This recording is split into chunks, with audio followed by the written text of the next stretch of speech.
it's 10:30 a.m. in San Francisco. I'm by myself in the studio because Shaan wants to be with his newborn baby because he's a little nervous about this whole Corona thing. He doesn't want to be out walking around. Don't blame him. And I don't feel like talking about business opportunities right now. I stayed up late last night monitoring this whole Corona thing, the stock market. It's scary. It's a scary time. I don't know what the reality is going to be, how it's going to shake out, but it's not a normal day. And I don't want to talk about normal stuff today because of that. And so I stayed up last night and I came up with a list of 4 skill sets that I've developed in the last 10 or 15 years, maybe longer, 20 years, since I started scheming, since I started trying to create businesses. And I want to talk about those today because in a way, they're kind of like, I kind of think of them as my rock, my recession-proof skill sets. And these things that I'm gonna tell you have really changed my life. And I think that if people use them, they're going to be impossible to stop. I think that you're going to be able to make a living no matter what. And I'm going to spend some time talking about these four things that I've learned throughout the years. And I'm going to riff a little bit on them. I'm going to tell you the resources that I think you can turn to. Most of all of them are free or they're cheap books that you can go and acquire and read. And I think it makes a huge difference. And everything that I'm about to talk about, I've stolen from people that are smart, a lot more successful than I am, that's for sure. And my perspective, I think, is a little bit interesting in that we have this event called HustleCon. And I've hosted about 5 or 6 of them at this point. And throughout the years, we could have had 40,000 attendees throughout our events. And so we do HustleCon and we do all these other events. And because I do these events, I get to have all these really powerful and interesting people come and speak. But about an hour, I tell everyone to show up a little bit early. So I get to spend about an hour with them ahead of time. Typically privately or with just 2 of the other speakers, like maybe the one who just spoke and the one who will speak. And I'm able to ask them pretty intimate questions because that's what I do. I like to get the nitty gritty.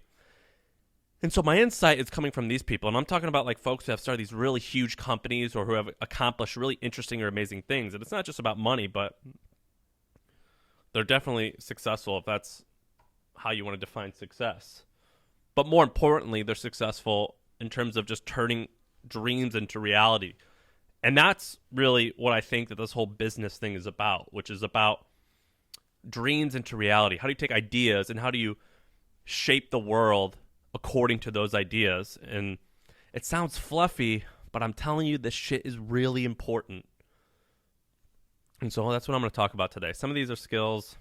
Some of these are mindset frameworks or whatever you want to call it. And so I'm going to talk about these 4, and I'm going to go through them relatively quickly, but I'm going to add details and stories where I think it's effective. So let's get into it. I've got my notes here. I just jotted these down in the last few hours. So we're going to go through them.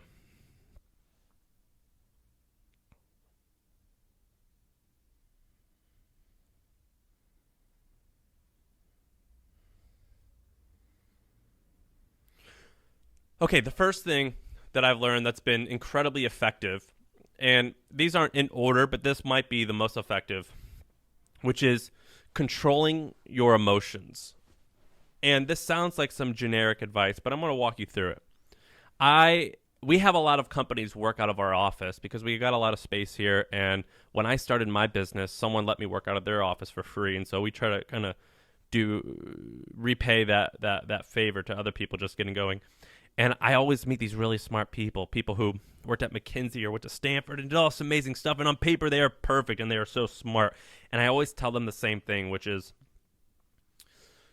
this is not an intellectual game. This is an emotional game. Starting a business that is very successful financially, intellectually, it's very easy. Now, maybe being like Elon Musk and starting a company where you send a rocket to Mars, yeah, that requires a lot of intelligence. But For a lot of companies, like it could be like WeWork or Instacart, these things that are, or Uber, these things that are really large.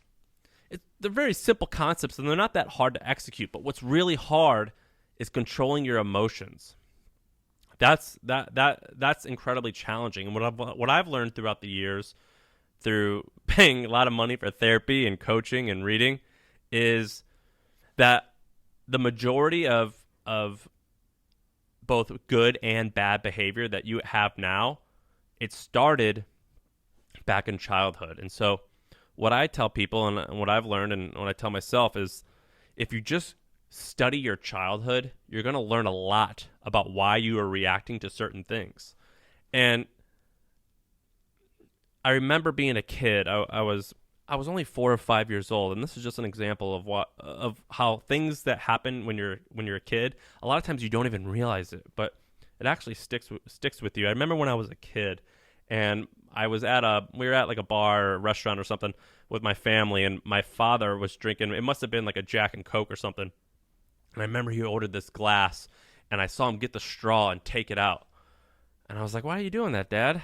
I was a little kid, and he goes, and he just made some comment, no big deal. He's like, "Oh, men don't drink with straws." And he didn't even think twice. He was just joking, or I don't know. He just said that because he meant like, he was saying like men don't use like dainty straws when they're drinking alcoholic drinks. And my whole life I never used a straw. And it wasn't until I was older when I realized, oh, he was, first of all, he just made some offhanded comment. He didn't even think about it. And second of all, he was referring to alcohol. And so for my whole life, when I went to McDonald's or a fast food restaurant as a kid, I would always pull the straw out of the drink. And that's an example of how little things happen when you're young, and sometimes you notice them and sometimes you don't, but they entirely shape how you behave as an adult. And I think it's very important to study your childhood and to study how you were raised, trauma that happened when you were young, because as you grow a company, all of those things that happen to you, they become magnified. So good things and bad things, both 10x as you get more people and as you get a little bit more successful. And the way you react to things, the way you gauge risk, the way that you react to people doing what you said or them not doing what you said, the way you trust people, a lot of that stems from how you were raised and things that happened to you as a kid. And so what I do is I have a therapist. So I've gone to therapy every week for maybe 10 years, and I've had to work through a lot of interesting things. But I think it's quite common that people have the same issues that I have. But going to therapy is incredibly important, or at least it has been for me. And the other thing that I've did is I have a CEO coach. That has helped a ton. It's pretty much like therapy, but it's all related to your job. But like you really talk about all types of relationships, girlfriends, wives, boyfriends, husbands, father, mother. I mean, you talk about all this stuff, coworkers.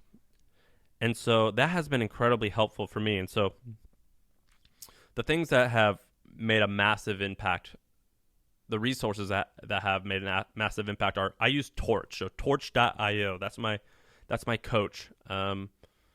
We pay him, his name's Peter. We pay him a monthly fee, and myself and Adam, the president of our company, go to him, and it's been wonderful. The second thing is The Body Keeps the Score. It's a great book on dealing with trauma. Now, trauma, a lot of times people think that means soldiers who are in war and who saw people die and their best friends, and they're dealing with PTSD, post-traumatic stress disorder. But the reality is a lot of people can have that. So whether your parents or your siblings or someone in your life was abusive to you as a kid, or it could be you just got really scared. You saw something that was pretty wild. It could be when I lived in Missouri, when I grew up, I remember being in fourth grade and seeing 9/11, and it could be it could be relatively small, but that made a massive difference on me, and that was a small indicator or a small example of trauma, and that shapes how you feel. And so what The Body Keeps the Score does is it teaches you how to recognize when you've experienced a little bit of trauma or a lot of bit of trauma and how to deal with it. And so that's a great book. And the second thing I like right now is How to Change Your Mind. I don't drink any alcohol. I haven't had a drop of alcohol in 8 years, not a drop. I don't do drugs. I'm not against drugs. I'm not against weed. In fact, in many regards, I'm in favor of it, but I personally just don't do it because it's never jived well with my personality. That said, I'm incredibly fascinated right now with psychedelics. I have a lot of friends who do microdosing LSD, who do microdosing ketamine, and I'm not an expert on it yet, but How to Change Your Mind is a great book that looks at trauma and how to deal with it, and how a lot of folks are turning to psychedelics and how that can impact you. And I'm very, very interested in that. And the third thing that I really like when it comes to controlling your emotions is this YouTube channel called School of Life. It's this philosopher named Alan, I think is Alan de Botton, I think his name is. And he does a really good job of explaining why people feel a certain way and how to deal with that. And I have found his YouTube channel, it's free, to be incredibly impactful on controlling my emotions. And the last thing that I do, this is an exercise. I thought this was unique to me. It's not. So I used to do this years ago, and I still do it to this day. And it turns out there's a name to it. Some people call it a negative thought exercise. I call it looking at the downside. And so what I like to do in order to control my emotions, because the thing with controlling your emotions is you have to control the up and the down. Because when you start a company or when you start anything, typically you have a fair bit of highs. And the highs are probably as good feeling as you think, or maybe even a little bit less than you think. But the downs are typically way worse than you can imagine. It's really hard to control the downs because when you start anything, controlling the down is the hard part. And most people are shocked at how low you can feel when you're starting something, even when things appear to be going well. And so what I like to do is I like to think in my mind. I'll close my eyes. I do this a lot of times in the morning. I'll do it at night as well. Is I close my eyes and I think, what's the worst possible outcome right now? And so it could be I get sick. My family gets sick. I'm going to die. And I visualize what that feels like. And if you do it for long enough with your eyes closed, after about 5 or 10 minutes, you can really feel what that feels like. And then I do two things. I say to myself, all right, that is the worst that can happen. I just experienced it. Anything else that happens today, it is only upside. And it really makes you have a lot of gratitude and appreciate that hasn't actually happened. And the second thing that I like to do with this exercise is, and this relates particularly to starting a company or getting a job or moving somewhere else that's new and just starting your life, is I try to protect the downside. So, for example, if you are going to start a company, you can ask yourself, well, in order to start this business, I need a little bit of cash. And so you have to be very specific. You have to say, how much cash do I need? Well, right now I'm spending $3,000 a month. How many months saved do I need in order to feel good about this? And so let's say we come up with the number 6. That means I need 6 times $3,000. I need $18,000 in savings. I'm going to go out and get that $18,000. Okay, I've got that $18,000. What else is the worst case scenario here? What's the downside here? Well, I spend all my money and my business goes under. Now, do I want to be homeless? No, I'm not willing to accept being homeless. Okay, so what's the next? So I have to protect myself from being homeless. How would I protect myself from being homeless? Well, I would probably get a job driving Uber because I have a car. Am I willing to accept that? No, I'm not willing to accept that. Or maybe you are. And then that's the worst case scenario. But the one stage up could be maybe, well, I'll just get a white collar job at a huge corporation, and I'll just be a cog in their big wheel, in their machine. And it won't be fulfilling. It won't be glamorous, but it'll be a really good 9 to 5 with benefits. So what I'm going to do is I'm going to go and make friends with recruiters at those companies right now, even though this isn't even coming close to it's not happening yet. And so at least at this point, if something ever bad happens, I know that I have a connection at IBM, or I have a connection at Target headquarters, or I have a connection at Intuit, or just the biggest companies in the world, and the likelihood that I can get a job there is relatively high. Am I willing to accept that that is the worst case scenario? Yes, I am willing to accept that. And so what I do is I go up the scale of like, all right, well, where's the lowest that I'm willing to accept? Now I'm going to lock that in as best as I can.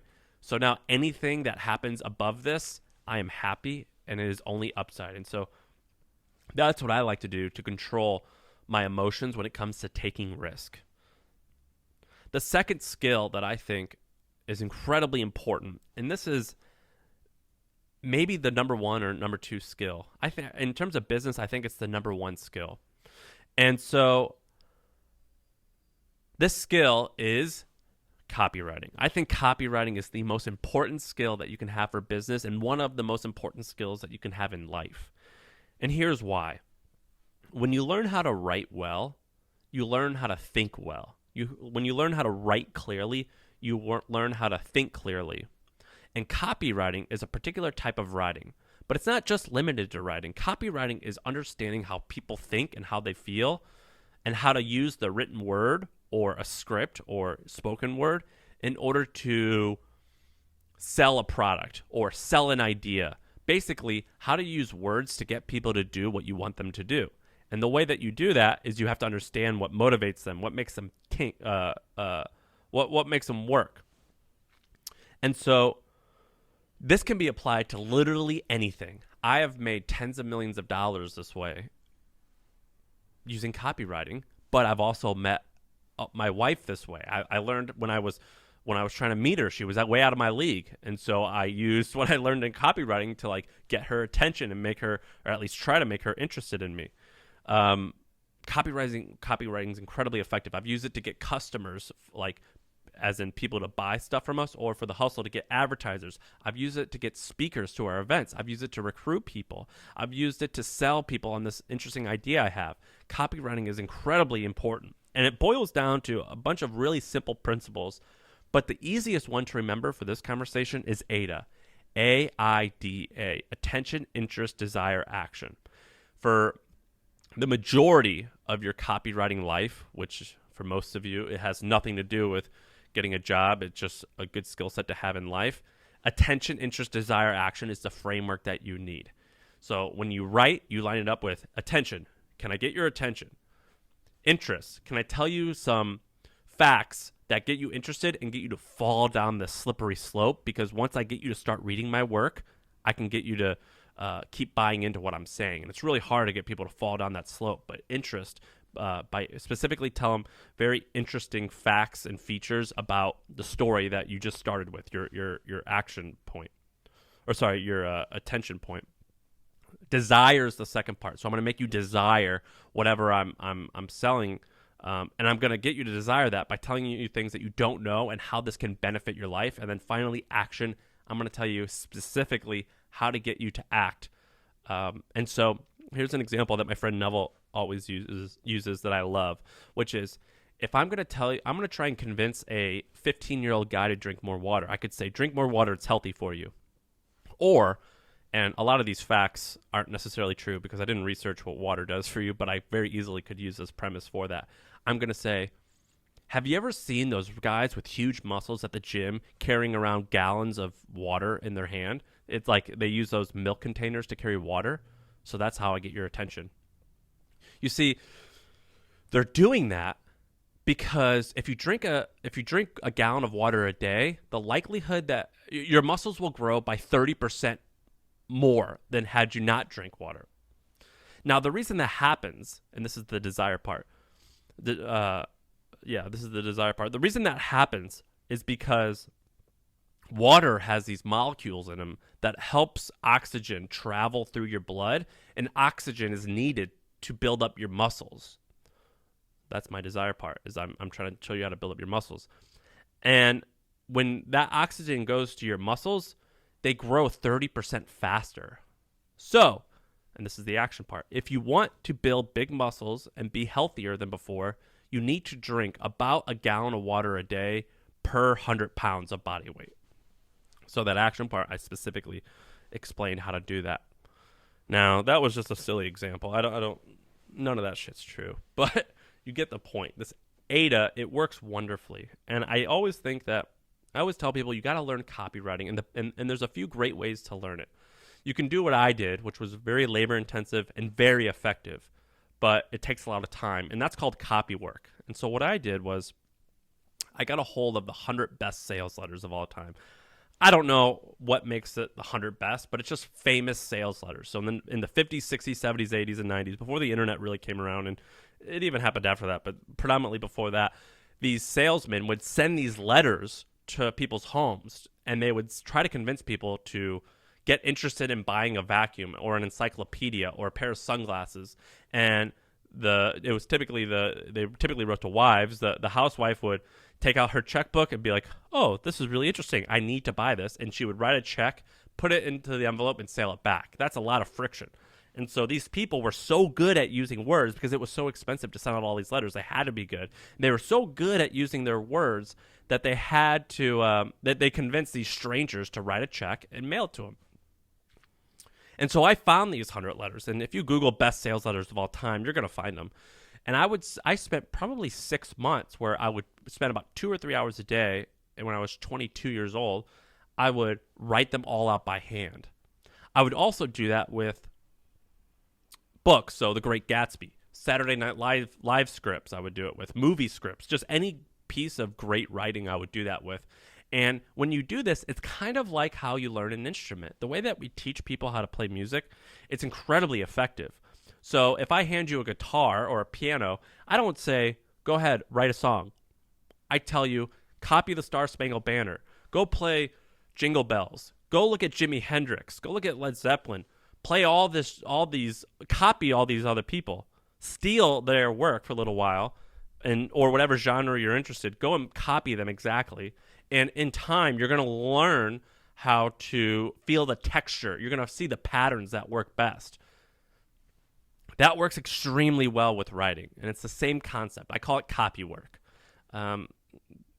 This is how a lot of people used to learn. Our schooling, the way that we do it now, it's changed over the last handful of decades, but for a long time, people used to do this. Ben Franklin was a great writer, and he said this is how he learned how to write. And it's really effective, so it's called copy work. The second thing that you can do, and I'm biased, Neville is my good friend, but there's this guy named Neville Medora, and I actually met him because I bought his course. And I bought his course, and then after I took his course, I became friends with him, and years later, we became best friends, and he was the best man at my wedding. So I love Neville, and so I'm biased, but his course is what I took to learn about copywriting. He's got this course called Copywriting Course. It's spelled with a K, copy with a K, and course with a K. I don't know. It's how he stands out. It's a great course. I don't know how much it costs right now. It could cost a few $100 or $100. I don't even know. But it's relatively affordable, and I think if you don't like it, he'll refund you your money. But anyway, it's a great course. So it teaches a lot of this stuff. It's worth it. It's totally worth it. And I actually I used to promote this so much that if you go to copywritingcourse.com/Sam, I've got like a referral link, and I think there's like a $50 off code or something you could use. So if that interests you, do that.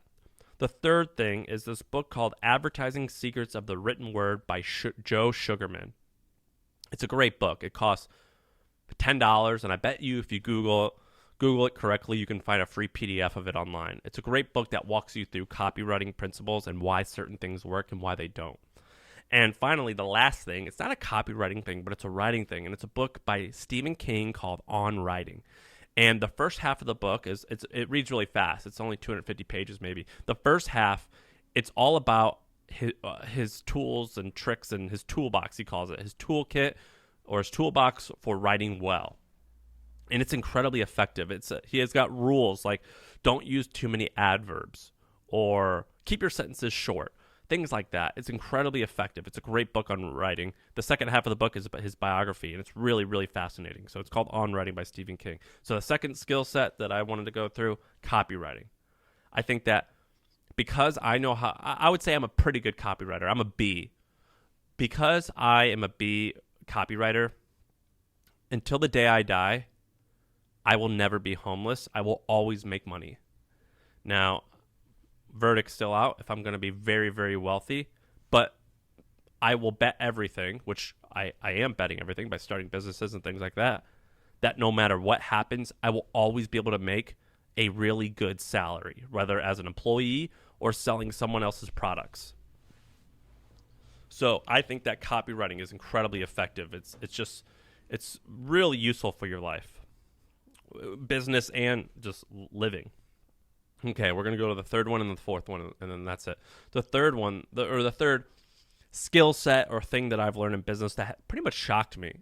I really only learned this in the last year, but looking back at it, people have told me this forever, which is there's a massive difference, a massive gap in skills, and a lot of people cross it, but the gap exists of starting and managing. So when you start businesses, a lot of people think of Mark Zuckerberg and they're like, this college kid started this thing. He was 20 when he started it. Now he's only 30, or he could be 25 still, and he manages 10,000 employees. He hired the best people in the world from Princeton and Stanford and Harvard, and he stole people from Amazon, the brightest minds on earth. And you think, yeah, that's just how it goes. Well, managing those people and the business, it's incredibly challenging. And oftentimes, the people who are creative and crazy enough to start companies, a lot of times the skill sets they needed to start it are not only different, but oftentimes opposite of what it takes to run. When you start something, you could look at a lot of spreadsheets and you could kind of like guess your way there. But a lot of times, not all the time, but a lot of times starting something, it's completely irrational. On paper, things may or may not work. And you just got to be creative, and you got to do shit, and you got to move fast, and you're not going to have meetings. You're not going to talk to people about stuff. You're just going to move quickly, and you're going to execute, and you're going to do it, and it's a very creative process. It's almost like creating a piece of art. Like, maybe there's some equation that says, like, the perfect rectangle looks this way, but a lot of times there's just Picasso who just says, fuck it, this is interesting to me, I'm doing this, and sometimes it works. That's kind of what starting a business is, but managing a business is a lot different. And so at our company, I did a pretty good job of getting us to about $1 million a month in sales. But towards the ends of that, I was breaking. I was doing horrible. I was not good at managing it, and I was very unhappy. And so we hired, one of my first hires was this guy named Adam, who I went to high school with. And he's now president of our company, and he runs a lot of the day-to-day stuff. So I'm like, he's like sandwiched in the middle, whereas I'm really good at thinking of these really high-level ideas, and I'm also really good at going in at the very bottom and just being an individual contributor and creating interesting things. I'm not always great at managing the day-to-day of what's going on. I bet I could get good at it, but it just really doesn't interest me. And that was really hard to learn. And I struggled with this for years. Like I said, I hired a CEO coach. We have a handful of really great angel investors, and I kind of talked to them, and I'm like, I don't know what to do here. And it wasn't until I realized that Adam is one of the best at this. He loves this. He's the type of guy who was the captain of the football team, the president of student council. He loves leading people. And it kind of hit me. I'm like, man, the way that I sometimes don't understand why people are unwilling to start something, or how on earth they're afraid of starting. I am kind of like that on the other end with managing. There's people who, whether it comes naturally to them or they've just worked on this skill set, they're really good at it. And so in a way, I was wearing this backpack that was full of weight, and I hated carrying it on my shoulders. I just took out some of the weight and I put it in Adam's bag, and he loves carrying it. And so through this process, I mentioned earlier, we have HustleCon speakers. Through this process, I actually talked to a lot of people at our conferences, and that was one of the major things that I used to ask people, which is, do you have a right-hand man or a right-hand woman? Do you have someone leading the day-to-day? Because I'm struggling with that. How do you do that?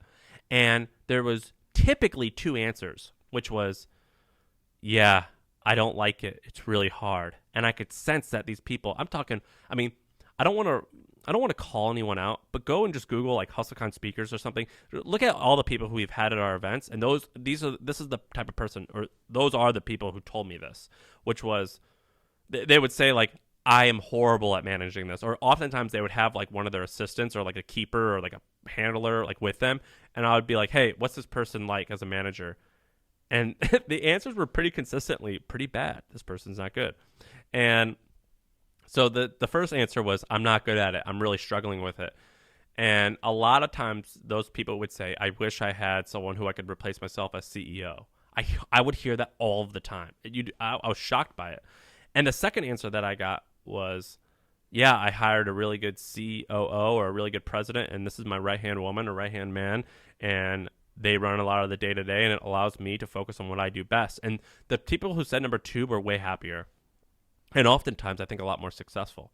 Now, there are these rare occasions where the person who started it is just they're also a great CEO or a great people manager. That definitely happens, but often it is not the case. I'm looking at a photo of Ted Turner. Ted Turner is one of my heroes. He was pretty notoriously a bad manager. He was a great leader. People wanted to follow him in battle, but what he would do is he would come up with these great ideas. So Ted Turner came up with the idea of CNN and he launched it. But before that, he had other businesses. And when he came up to CNN, a lot of people think, Ted Turner, you're the guy who started CNN. Well, yeah, he is. But there was another guy named Reese. And Reese was the guy leading the day-to-day. Ted came up with the idea, and then he went away for 3 months and did a sailing competition. So having these right-hand people is very important. And a lot of times I feel like I'm the right-hand person at this point. But I think that it's really important to understand the difference between starting and managing. I mean, for a long time, it was normal they would call them gray hairs. It was normal to get a gray-haired leader to come in for a startup. So these young people would come up with this idea for this great tech company, and then the investor would say, all right, let's go hire a CEO.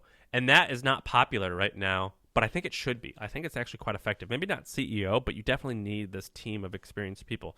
And so the reason why I brought this up is it's something that most people I've found struggle with, but there's not a lot of resources out there, not a lot of people talking about it. And so I think it's really important to learn this. Ultimately, this skill set comes down to delegating. And there's 4 resources that I'll have that I've liked. The first one, I don't like the name of the book, but it's very helpful. It's by a guy named Felix Dennis. Felix Dennis, he was this, he's dead now. He died a few years ago, maybe 10 years ago. He's kind of like Richard Branson, but more vulgar. He was a British entrepreneur.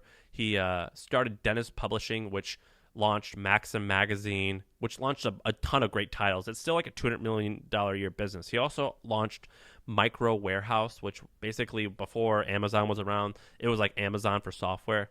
And it was a huge multi-billion-dollar publicly traded company. So very successful entrepreneur, close to a billionaire. And so this is why I don't mind his book being titled so horribly. It's called How to Get Rich.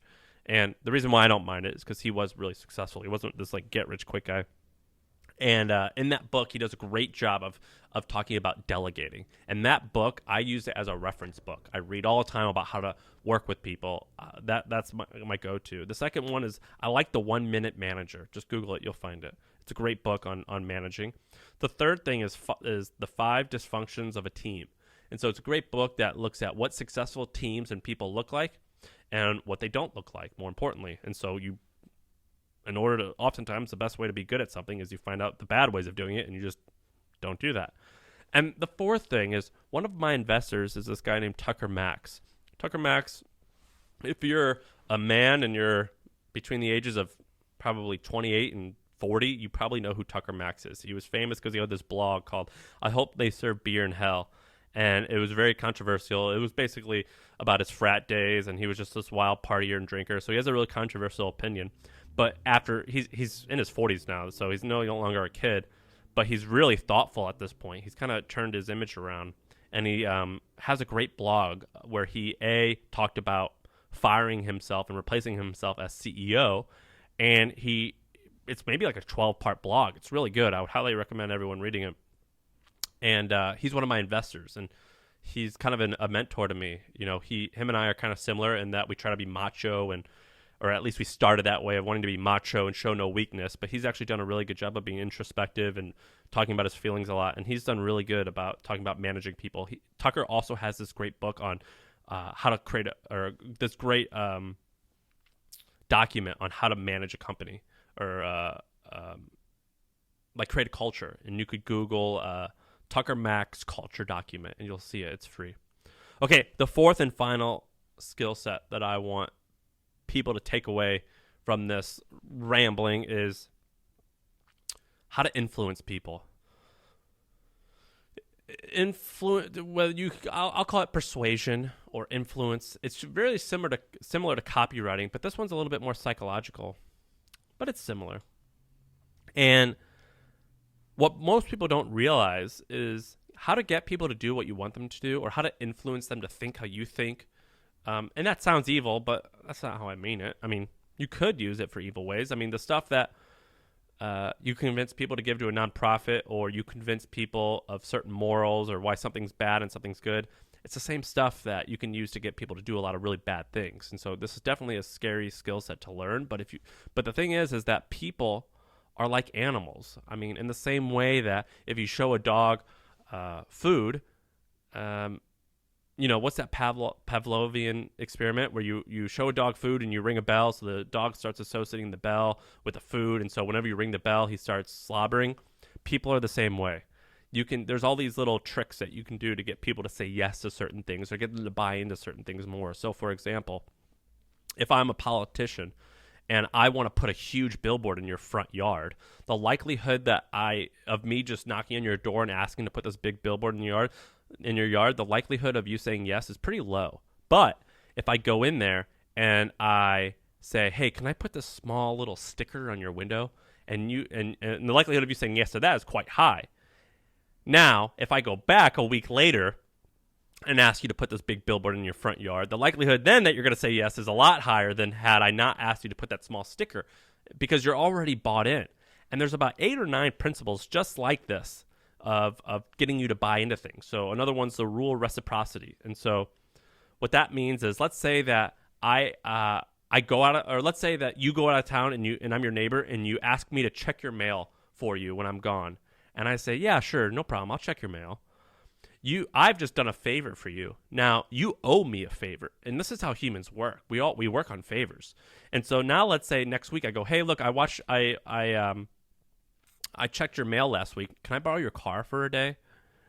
The likelihood that you're going to say yes is actually a lot higher because I've already done you a favor. And so the interesting thing about the rule of reciprocity is that people pay it back disproportionately, meaning I can do a really small favor for someone, and then I can ask them to do a much bigger favor, and shockingly, a lot of times they'll say yes. And so there's about 8 or 9 of these principles that are incredibly effective for influencing people.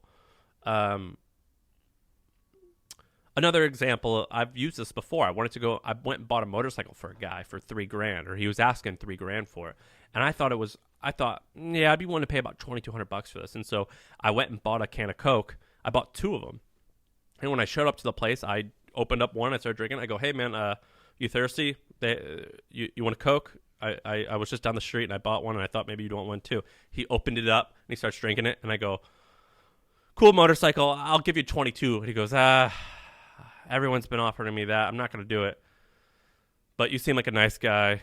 I'll do it, fine. And so I don't know if the Coke was the reason, but that's just an example of there's all these little tiny things that if you do them effectively, they kind of add up to be pretty effective. And so to learn these things, there's this great book by Robert Cialdini called Influence. If you just Google Influence book, you'll see it. His name's Robert Cialdini. Read that. That book changed my life. And the second one, which is pretty famous, a lot of people know it, it's called How to Win Friends and Influence People. That book, I think that book is one of the best-selling books of all time, the best-selling non-fiction books of all time. It was written in the 1930s, 1920s. It's still 100% effective. So go and read those 2 books. And I think that if you learn how to influence people, it's really, really, really effective, and it will shock you. Now, like, I was a nerd in high school, and I liked women, and so I was always just like any other kid. I wanted to go and meet girls. I remember reading this book as a kid. I was like, I want them to like me. How do I do that? And so I read this book, and I would apply this stuff to meeting girls, and it worked. I'm married to an amazing woman, and she was way out of my league when I first met her, and she still is out of my league. And I remember I used some of these things when I met her, and it helped me kind of get my foot in the door. And so this stuff will help you make money. It will help you start a company. It will help you balance your emotions, or it will help you meet your future spouse. It's incredibly effective. And so I'm going to wrap this up. Those are the 4 skills that I wanted to talk about today. This whole Corona thing, man, it's weird. I didn't want to talk about little business and schemes today, but I wanted to talk about a few things that actually impact your life more than just more foundational things that can impact your life bigger than just a business. And I don't know, maybe we'll have to call this like the recession-proof skill set or something like that. But that's it. Let me know how you feel about this. I miss my best bud, Shaan, my co-host. He's not here today. But maybe we'll try to publish this the same day that I've recorded it. What's today? Is today Wednesday? I don't even know. It's Thursday. Today's Thursday. It's 11 a.m. So tweet at me, the Sam Parr. Let me know what you thought about this, if you actually made it all the way through. Maybe we'll do more of them. But good luck. Talk to you soon.